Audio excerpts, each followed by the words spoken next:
I was finally able to play Until Dawn Remake on the PS5. A big thanks to Sony for providing me a copy of the game. The original game came out in 2015, which became one of the most scariest games at the time. It also became a stepping stone for Supermassive Games to turn this type of game into an anthology series. So this remake becomes a perfect fit for those individuals who have never played Until Dawn and get to play not only on PS5 with the remastered or remake version, let's say, but also on PC. And the best part is that this remake is actually not as bad as everybody calls it to be. A lot has changed in the remake as compared to the original. And no, it's not only about turning a nighttime into a daytime, it's a lot more than that. A lot of people complain about how they have changed the lighting of the game into the dawn setting, which is just the opening part of the game. And here's why it actually is better. Now, this is a small giveaway of what's in the game overall, but usually in a slasher movie, it starts off in a very warm setting so that it can set a warm tone before it gets into the colder section of it where you are being chased, people are dying,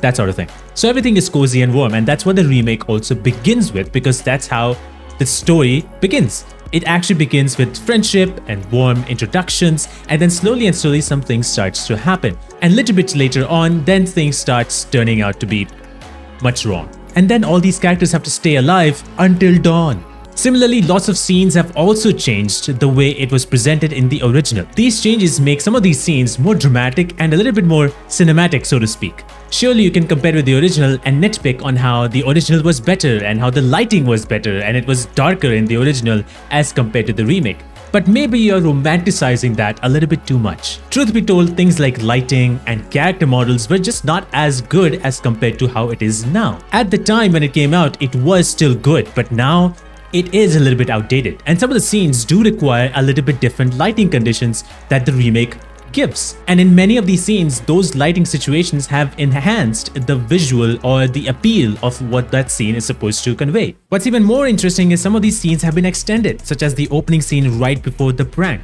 It shows more of how our characters are planning it out, which makes them look like a villain for the game, for the moment at least. Without spoiling much, later on you will realize how these extended scenes have actually helped the opening intro for the game, which was not there in the original. Another major change is how you play it. This time, an over-the-shoulder third-person camera is implemented. You know, the ones you see in every single game. The original had more of a fixed camera approach in certain places, while in others the camera was far away from the character. According to the devs, they wanted the players to have the opportunity to explore more, and I agree to some extent. When you're having this close third-person camera angle, you are more immersed in this area. Even though it has been utilized like in every single game, but you are a little bit more immersed, especially when it comes to horror game, it does feel that way. However, there was a charm with these horror games. There's something about those fixed camera angles that just makes it a little bit more creepier. Now, some people might like the new camera angle that the remake has, whereas some people might not like it at all.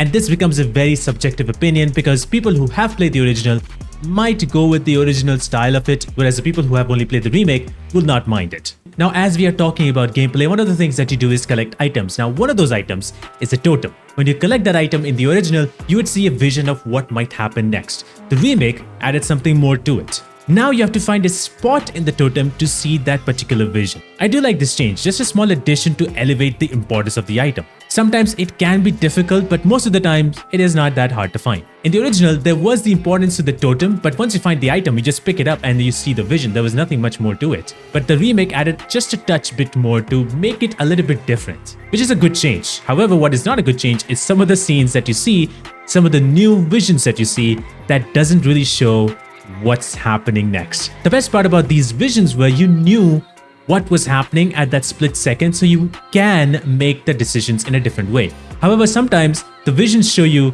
a corridor. Yeah, that hint helped me out to make my next decision of who's gonna die or live. Some of those visions are not the very best, and they have removed some of the totems from the original. Some of them are nice, some of them are not so good, so it becomes a little bit subjective. However, the addition on how to see those visions is a good change. Music has also changed a lot in the game, mostly because the license must have expired and they had to use something else.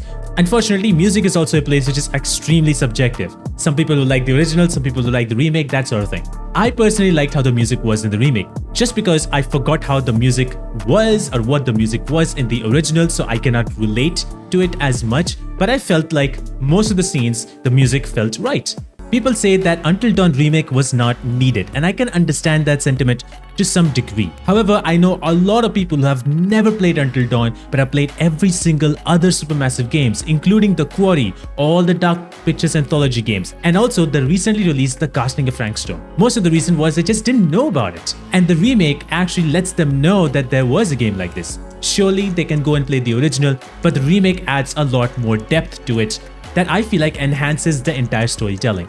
At the end of the day, the story was the most important thing of the game. Some people are actually arguing how some of the moments in the scene looked much more crisper, but I genuinely see that the remake has done a much better job, even in the character design and even in the monster design. It looks far better and far more creepier. It's another classic example of how people are stretching this out way too much, calling it how the remake was stupid and not needed and is bad, when in reality it actually isn't. If you're a fan of Supermassive games, you should try this game out and play it as it is.